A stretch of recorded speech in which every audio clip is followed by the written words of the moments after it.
আসসালামু আলাইকুম, কেমন আছো তোমরা সবাই?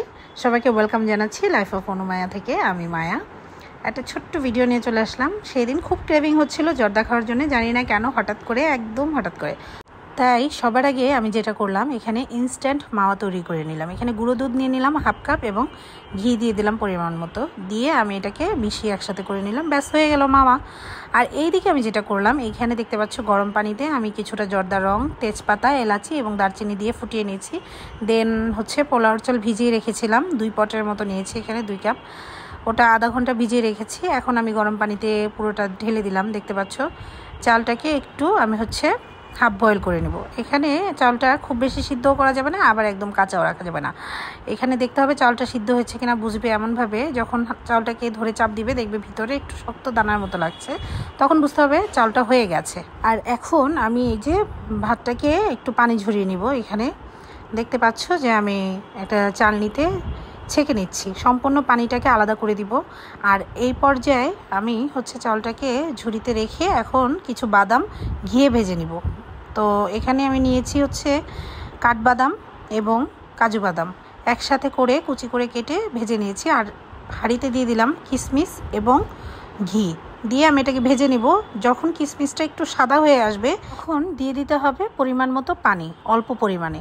তো এখানে দেখতে পাচ্ছ আমি পানি দিয়ে দিলাম, আর ঘিটা কিন্তু পরবর্তীতে আমি বাড়িয়ে দিয়েছিলাম পরিমাণ মতো। তো এখন পানির মধ্যে আমি যেটা করব, চিনি দিয়ে দিব 2 কাপের মতো। আমি চাল 2 কাপ নিয়েছি, তাই চিনিটাও 2 কাপ দিলাম, আর সামান্য একটু লবণ দিলাম টেস্টটাকে ব্যালেন্স করার জন্য। এখন খুব ভালোভাবে এটাকে আমি শিরা করে নিব। দেখতে পাচ্ছ চিনিটা দেওয়ার পরে একটু কালচে রং আসছে। এই পর্যায়ে আমি একটু লেবুর রস দিয়ে দিব, যেন কালচে ভাবটা কেটে যায়। এই যে ফেনা হয়েছে, এটা কেটে যাবে লেবুর রস দিলে, এতে করে কিন্তু টক হবে না। তো এখন আমার শিরা হয়ে গেছে। আমি রান্না করে রাখা যে ভাতটা ছিল ওটা দিয়ে দিচ্ছি। দেখতে পাচ্ছ কতটা ঝরঝরে হয়েছে ভাতগুলো। তো দিয়ে আমি খুব ভালোভাবে একটু মিশিয়ে শিরার সাথে উপর থেকে বাদাম কুচিগুলো দিয়ে দিচ্ছি, যেগুলো আমি ভেজে রেখেছিলাম। আর ওই যে মাওয়া রেডি করে রেখেছিলাম ওটা আমি দিয়ে দিচ্ছি। পুরোটা আমি দিব না, অর্ধেকটা দিব আর অর্ধেকটা পরে। খুবই আলতোভাবে নেড়ে আমি আবার একটু ঢাকনা দিয়ে ঢেকে দিচ্ছি। এতে করে যেটা হবে যে বাদামগুলো এবং মাওয়াটা খুব ভালোভাবে চাউলের সাথে মিশে যাবে। তো এই পর্যায়ে দেখতে পাচ্ছ আমি একটু নেড়ে দিচ্ছি, চেক করে নিচ্ছি যে চালটা সম্পূর্ণ সিদ্ধ হয়েছে কিনা।